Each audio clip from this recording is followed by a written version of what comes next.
The seventh installment of the Scream franchise has officially released in theaters, directed by Kevin Williamson, starring Neve Campbell, Isabel May, Courtney Cox, and Matthew Lillard. This seventh installment of the franchise is about a new Ghostface killer goes after Sidney Prescott and her family when her worst fears are realized as her daughter is the next target. So we're going to dive into Scream 7 and help you decide whether or not it's the right one to watch as a Christian right now.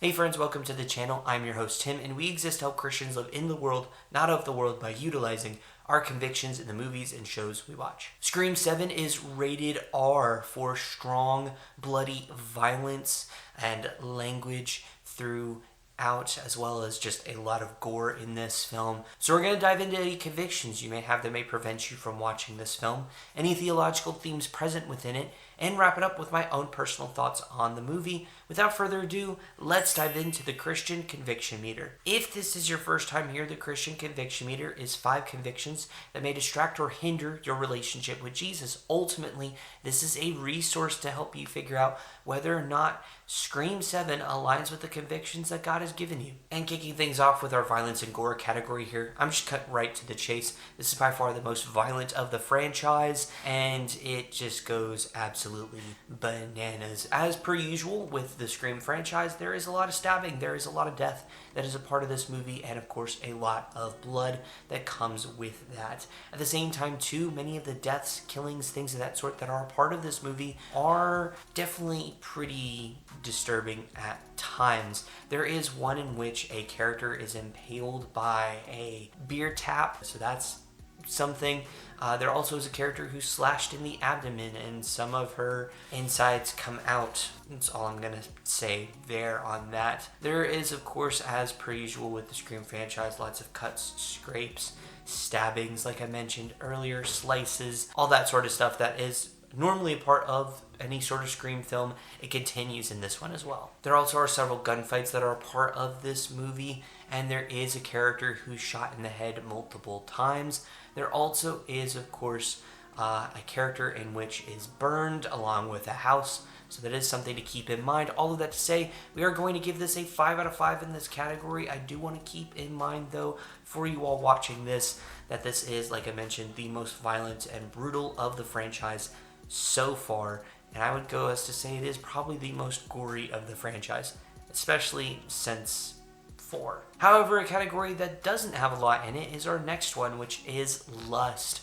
The most we do see here is several moments of passionate kissing, whether it is by a teenage couple or a married couple here within this. There also is a scene in which our teenage couple kind of has a very more intimate moment in which our female character is sitting on the lap of her boyfriend. There's no nudity or anything explicitly in that regards to worry about in this film, which is a nice change of pace with this franchise. And there also is, as per usual with this franchise though, a few conversations talking about sex, whether it's past relationships or the desire to have sex, things of that sort. It's part of this movie. All of that to say though, there is not too much to worry about in this category. Just a few things here and there. It's not a prominent part of the film, and it's not as significant as other films in the franchise, which is a nice change of pace. We're going to give this a 2 out of 5 in this category. Our next category is substances, and the most we see here is a few beer bottles throughout the entire film. And of course, there also is a character who does take a few pills. We don't know specifically what type of pills they are, but this character does take a few pills. Of course, as kind of per usual with this franchise, the beer that is consumed is primarily drank by underage teenagers. So that is a part of the film once again. Just to be on the safe side with that, we are going to give this a 3 out of 5. Our last category is profanity, and hell is used, the BI word is used, the DA, DI word is also used, the SH and A words are all used within the film. I'm sure there may be others that are a part of this one as well, and there is a multitude of F-bombs, F-words used within this film. I didn't catch any OMGs or Jesuses contained within the film, although that might be a part of it as well. But again, just due to the heavy nature of the amount of language used within the film, we are going to give this a 5 out of 5 in this category. Our last category is intense/horror scenes. This is a horror movie, which means there are the classic horror tropes to worry about. There are plenty of tense moments, jump scares, things to put you on the edge of your seat, and boy did this movie do that. There is a lot of moments, a lot of misdirect as well contained within this movie. And it also just has a great intensity that is a part of the film, especially when the plot really gets underway. That is where the intensity just continues to ramp up, and it does not stop until the end of the film. There are several chase scenes that are a part of the film, as well as multiple deaths throughout the movie as well. So there are a few things to keep in mind.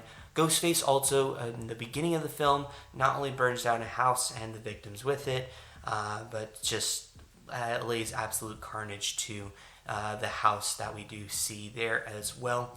There's just a lot here. This is an intense film, and like I said, it is the most violent and brutal of the franchise thus far. We're going to give this a 5 out of 5 in this category. So our grand total on the conviction meter is going to be a 20 out of 25. While it's not as strong in the less category as other movies within this franchise, it is still extremely high, dare I say severe, in its violence and gore, its intensity, and of course its profanity. But of course, as I like to say in all of my reviews, if any of the areas we talked about compromises your convictions in any way, shape, or form, don't worry about watching Scream 7. No movie is more important than your relationship with Jesus, so make sure to keep him first. That leads us beautifully into our next topic as we dive into some theological themes that are present within Scream 7. And as per usual with this franchise, there really isn't a lot here, and we don't really see any explicit references or talks about Jesus, the Bible, Christianity, church. None of that is contained within the film. But again, just like the previous movies, we do once again continue to highlight the broken world in which we live in. The whole idea, once again, of revenge is a very big plot point within this film. And of course, we know as followers of Jesus, we are not to act on revenge. And justice can only be carried out by a perfect being. And the only one who's able to do that is God. So again, it's not an explicit theme. It's more of an overarching thing I kind of notice within this franchise that we get very much highlighted once again in this one. But like I said earlier, there is no explicit talks about Jesus or Christianity contained within Scream 7. So with that wrapped up, it's time to dive into my thoughts on Scream 7. And this film is very much viewed as a back to basics. We return once again to Sidney Prescott as kind of our lead character. And overall, I think the back to basics formula was the best thing for this franchise. Now don't get me wrong, Scream 5 and 6 were pretty good, but this one is very much a return to form. Part of that return to form is bringing back Kevin Williamson, who had a hand in many of the original movies of the Scream franchise. He takes the director's helm in this one, and there's a lot of things they do with Ghostface that we don't really see in any of the movies, and many different shots or things that is like, why haven't they done that before? We see in this one, and it's just such a treat in watching this movie. Neve Campbell, of course, has been iconic in her role as Sidney Prescott, and she continues to deliver in this film. I love the kind of maturity and awareness she has in this film, but she just continues to be an absolute star of this franchise, and I think that's the reason why they pivoted back to her compared to the original plans for this film. And I also love that we get to see her family. We get to see what she's been up to. It was teased in the 5th one. We didn't really see a lot of that, and of course was talked about in the 6th, but we get to see it full front and center in this one, and I love that. I think it was done very well, and story-wise, I think it just made a lot of sense. It fit, and overall was done very well. I also do want to give a shout out to Isabel May. I think she did a fantastic job portraying Tatum. I also love that that is her name. Just, again, all the tie-ins are just done so well. And speaking of tie-ins, bringing back Matthew Lillard in this one. Now, obviously, we don't do spoilers here on the channel, but I will say this.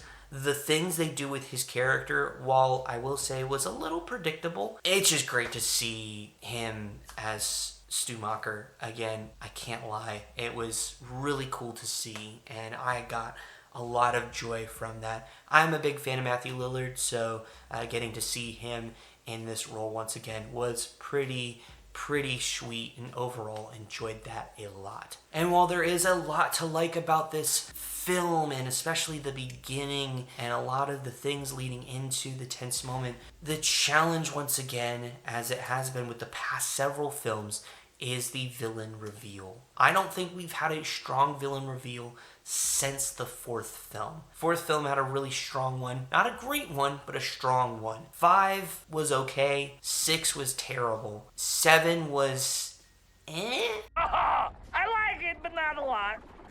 I don't like it. That may give away a few other things that they do here, but the setup, all of that was done great, and it felt just lackluster in the reveal. And that, to me, is disappointing, especially when this franchise is known for those reveals, and we haven't seen a really great one in a while. And so I'm hoping at some point that we do kind of get back to a really great reveal. There's a few points in which some of the characters and some of the decisions with that don't make a ton of sense. That does bring down the film for me a good amount, which is a shame, because I do quite enjoy a lot of the things in this film, especially the beginning 80%, and it's still a lot of the things you expect from the Scream franchise. But that ending, just with the reveal, just dampens it down a good amount. And so overall, this is still a solid Scream film. I definitely would say it's better than the last 2. I wouldn't say it's better than the fourth one. Obviously, the first one is still the best, but this one is still a solid entry into this franchise. Very much a return to form, and that is something I definitely appreciate. So overall, I'm giving it a 7.4 out of 10. It's just under Scream 4 for me, because I would argue that the film and the front half is much stronger than the fourth film, but the reveal of the fourth one is better than the one in this one. And so hence why I think the fourth one is just slightly better. And so those are my thoughts. So let me know yours down in the comments below. What do you think of Scream 7 in the comments? And while you're down there, consider hitting that like and subscribing for us, joining our community here on YouTube. It just helps to send us out into the algorithm, allows us to reach more Christians to help them utilize their convictions in the movies and shows they watch. Thank you so much for taking time out of your day to spend time with us here. We truly appreciate it. It means the absolute world to us. But before you go, there's a few video recommendations here that YouTube is suggesting to you, one of which is Scream 6. So if you want to see my thoughts on that film, it's available to you there. And there's a video there that YouTube is suggesting to you. So I'll see you all in the next one.